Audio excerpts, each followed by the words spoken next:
So, hi everyone, welcome to the podcast. So, super stoked to announce that we have Sheel, who is an OG in the fintech space, got married in the metaverse, and is the co-founder of Better Tomorrow Ventures. So, hi Sheel.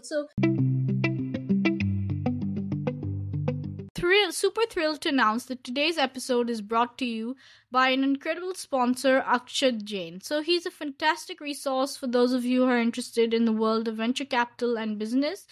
And Akshat is a student who talks about the venture capital sector and shares his insights and perspectives on LinkedIn. His articles are an absolute delight for anyone looking to understand the ever evolving landscape of VC, startups, and business innovation. He covers everything from explaining basic terms to talking about the future of VC. So you can connect with Akshat on LinkedIn to stay up to date with the latest trends and insights in venture capital and business. And you can find him at Akshat Jain just by searching up Akshat Jain on LinkedIn, and I'll also drop the link to his handles in the show notes. So take the next steps in your business journey. Invest in your future by investing your time in Akshat's insightful content. And now, without further ado, let's jump right back into the podcast episode.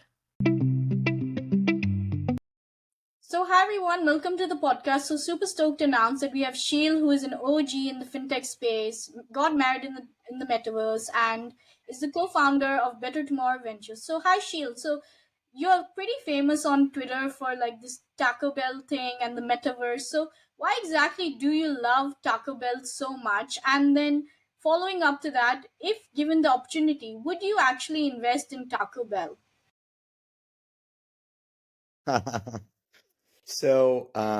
I think I love it because it's so first of all, I'm vegetarian and it's very veggie friendly as compared to many other fast food options in America. And it's also spicy and sort of affordable, which was important when I was growing up. So I think that's why I love it. And then in terms of investing, um, so Taco Bell's part of a company called Yum Brands, which is a public company. It's like a $40 billion company, and I'm not an investor in it, but I should have been because it's been a amazing returning company actually. That's amazing that your love for Taco Bell stems from uh, the the fact that it's a vegetarian brand, and yeah, that's quite an interesting thing. And also, I loved your perspective on whether you would invest given the opportunity. So my next question is, so what exactly makes a fintech startup venture backable, and what are your thoughts on that, given that you're an OG in the space and you've seen a lot throughout the years, and you've probably met with hundreds of startups in your career. So what exactly makes a fintech startup venture backable? Yeah, I think the main thing we look for is the team. Is this the right team to execute on this? So when we look at a team, are it's really a founder setting a vision and then being able to articulate that vision, get people behind the vision, and that includes um, employees, customers, investors. All those things are really important. So I think those are a big part of what we look for. Team number one. We look for, is there a real technology advantage to what they're building? Because technology companies scale. Um, we also look at,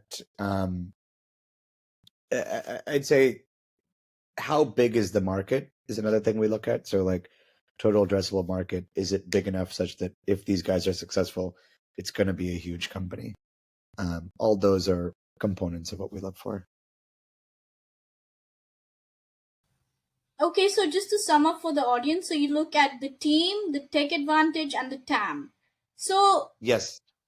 those are like some pretty good points, and I think most VCs also kind of look at those similar kind of metrics as well when they're evaluating startups. So I saw somewhere that you invested in some founders without even taking a meeting from them. So what are those top tips to stand out in a pitch to you, that, or any, just in general, like just pitching in general, that any founder can take away from this episode today?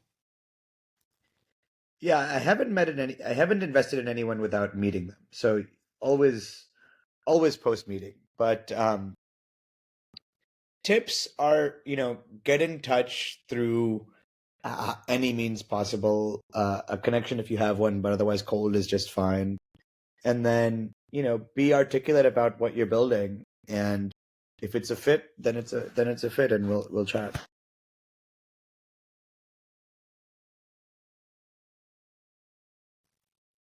Yeah, that is some really good advice for how somebody can, get an either an intro or just in general just reach out through any means necessary. And so, my next question is actually a question from Vivek, and he poses a question. So, imagine Sheel as a 18-year-old. What skills will he learn and acquire in order to build a successful long term company? So, that kind of goes back into like how Mm, does one build a successful startup? I think it's about just trying many things. And so one of the most important things is just like speed of shipping. If you continue to try new things, eventually you'll have success. So I think as a young person, I would advise anybody to just put something out there in the world, learn from it, and go. You can't be afraid of failing because, you know, people, like, many of us have failed many times in our life, but that's actually what's made us successful, learning from that failure. So, on the topic of failure, so what have been some of your biggest failures per se in the VC journey? Maybe you've not invested in a company that, or you passed on a company, like anything that you could share, like any of your lessons that you've learned from your failures. Yeah, I've definitely invested in some bad companies, missed out on investing in some great companies. Um, so there's definitely a lot there. And then, I think one company I invested in, I think I just didn't do enough homework on the founders. And so since then, I've done a lot more background research on the founders to avoid any potential issues. Yeah, I think doing your homework is really crucial as a VC, and just to understand, even as a podcaster, to understand the person beyond who they are as their career, and really doing their homework on that person that you want to interview and the person that you want to get on the podcast. So, my next question to you is, so who was the first? So, can we start off with like, who was the first person to take a chance on you in the VC space? And when you were building Better Tomorrow Ventures, like who was that initial person to take a chance on you? And like what could you say on how to manufacture and create belief capital for yourself? Yeah, so the first person in the VC space to take a chance on me was Dave McClure. He had a fund called 500 Startups, and they'd invested in my first company, and we had a bit of a relationship. And when I mentioned I was interested in venture, he jumped at the chance and you know hired me. And I didn't really know what I was doing, but I learned a lot through him and through the team, and that set me on the path I'm on now. That's really great that you had somebody to kind of take you under your wing and like really teach you the ropes of the industry before you even got into your own VC and started doing your own thing. And so my next question is more along the lines of, so I was watching your podcast with KP and I really loved the energy that you brought to that conversation. And you were talking a lot about a bit, not a lot, I'll say a bit about immigrant mentality and bias for action. So could you just share a bit about that, like the immigrant mentality, and like how did that help you in achieving your American dream or like trying to achieve your American dream? um I think it's like there's like hard work and scrappiness that's part of the immigrant mentality. And I think those are things that I've learned from my parents. Um, like my parents are immigrants. I am sort of second generation. Um, but yeah, I think those are things that have been good learnings. I definitely agree on the hard work and the scrappiness part. Like when I started this podcast, I was like super scrappy with the setup. I didn't do anything. I didn't even have a webcam. I didn't have any microphone. And so I just started like really scrappily. And then as I evolved, I started adding in more things to my setup. And eventually it's like what it is now. So my next question following up from that is, so what are some of the immigrant led companies that you are betting big on or that have done well historically, and what do you think, like what made it stand out for those companies and for those founders? Yeah, actually, if you look at, I'm just realizing now that if you look at the top three companies in my previous fund, they're all immigrant founders. So that's the 2020-2021 fund. One is from Israel, one is from Tunisia, and one is from Nigeria. Um, yeah, it's interesting. I think they all have these same qualities, and I think there's also like a chip on their shoulder of like having come to the United States.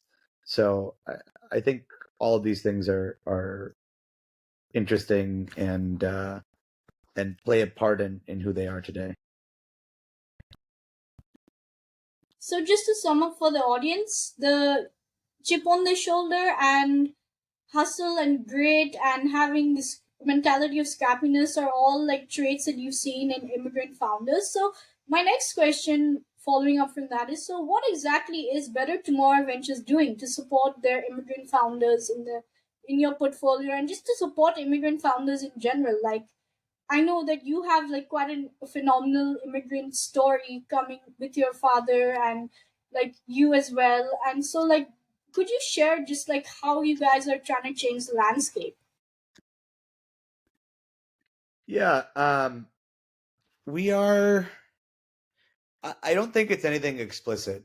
I think it's just sort of like there's nothing specific that we do for immigrant founders. It's just the same as the services we do for everyone, which is like we do a lot to build a sense of community. We help with raising the next round. We help with recruiting. All those sorts of things are just part of what we do as a VC fund.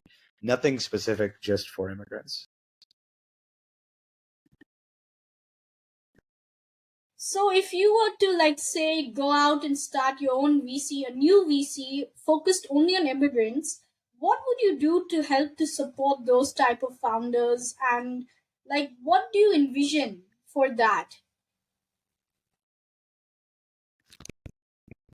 Um, I think I think sort of the same things we do for for the founders that I just mentioned. So are sort of like portfolio support, um, and and community building, recruiting, all that sort of stuff.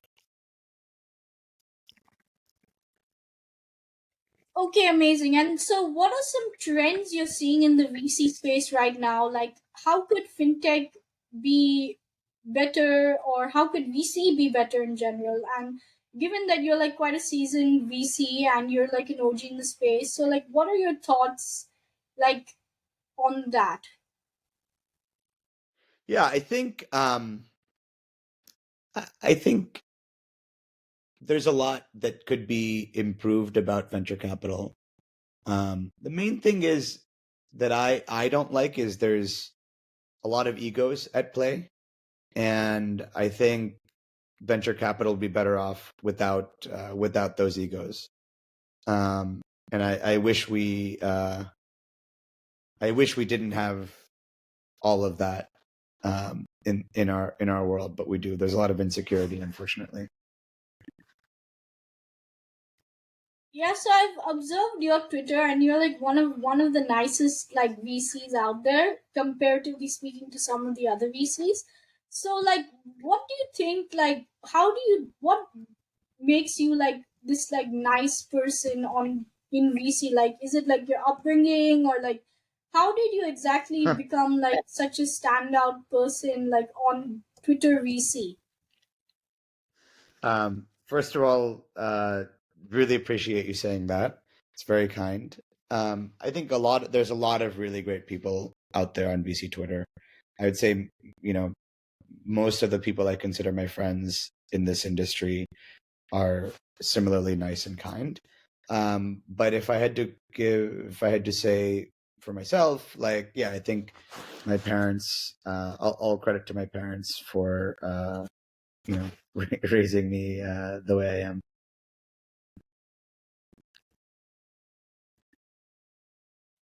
Yeah, that's really great that your parents had such an impact on your life. And so, one question when I was interviewing Kamal Ravikant, I actually asked him was, how did your mother impact your life? And so, I would like to pose the same question to you, but I'd like to rephrase it to like, how would your parents, like, how have they impacted your life, and in what ways have they impacted your life?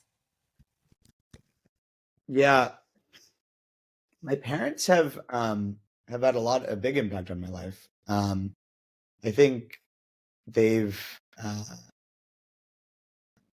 my dad is like more laid back and chill. My mom is like go go go and a negotiator for everything. And so I think I'm like a combination of both, which is nice. Both are super smart. Um, and I think I've just learned a lot from them.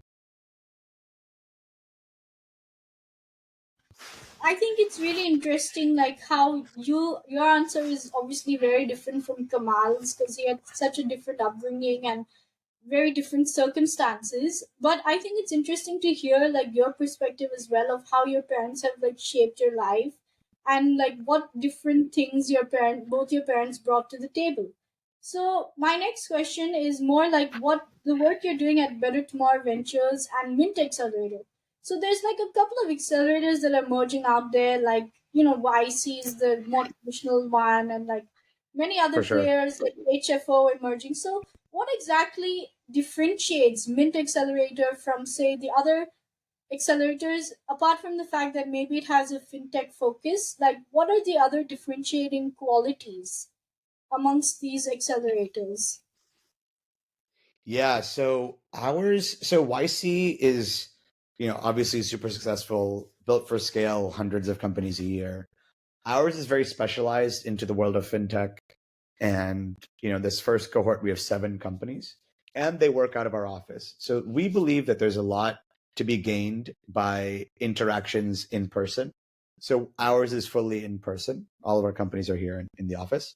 And and then we do a lot more sort of like hands-on training um, that kind of we wish we had when we were founders.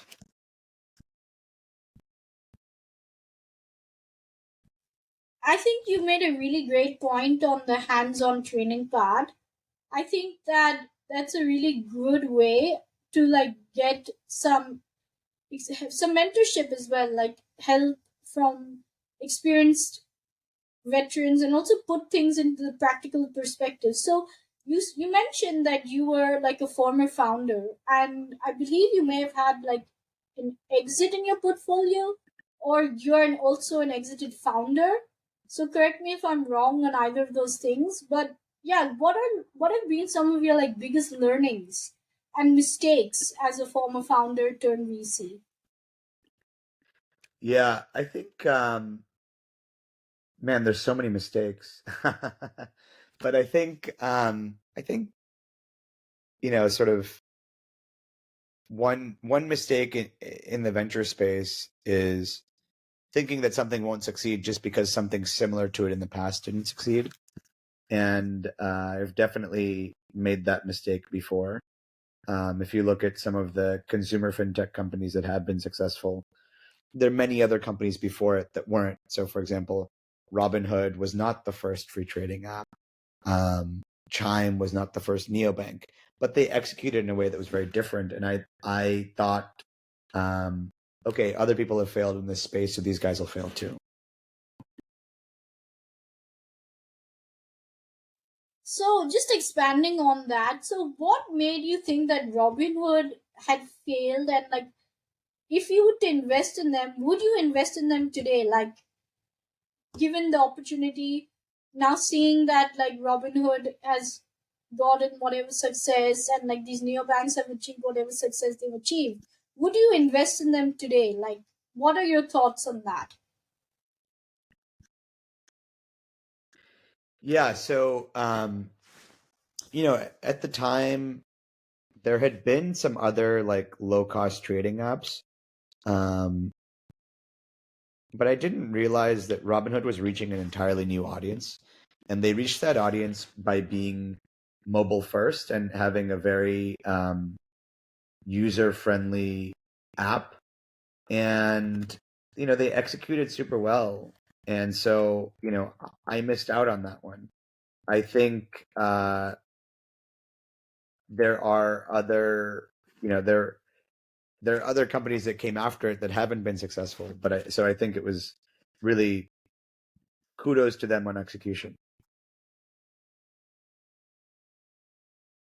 So, in your opinion, like, what would be like a good execution for a startup? Like, just like, yeah, like, how could a startup execute well?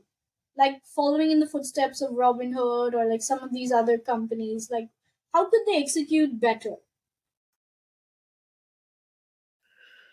I mean, I think it's a lot of like listening to customers and developing the product based on what customers want.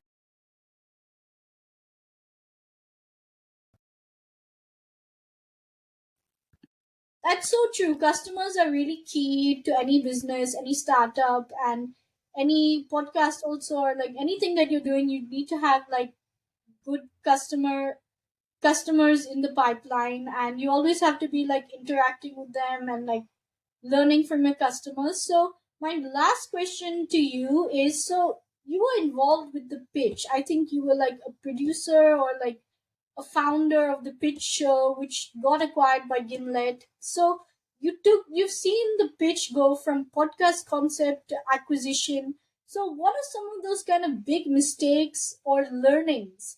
And how exactly did you get involved in the pitch? Yeah, so the pitch started because I was actually watching Shark Tank sick at home, and I was at this time an angel investor, and I thought, hey, I could do this better. Like, let's have a real show where real companies are pitching us. And so that's how it started, and it grew quite a bit. And then ultimately in 2017 got acquired by Gimlet, which then later got acquired by Spotify. So it was a quite a journey for us, and it was a fun one. A couple of things that were influential for us. One, when we launched, we had a very successful launch on Product Hunt. Um, it really put us on the map and got our first like 10,000 subscribers. And then from there, I think things were kind of chugging along. And then we got featured in the Apple Podcast app, which was amazing. And they featured us like right at the top of the app. And so I think that was crazy for us. We just grew and skyrocketed to the top of the charts, which was really cool. Well, it was in.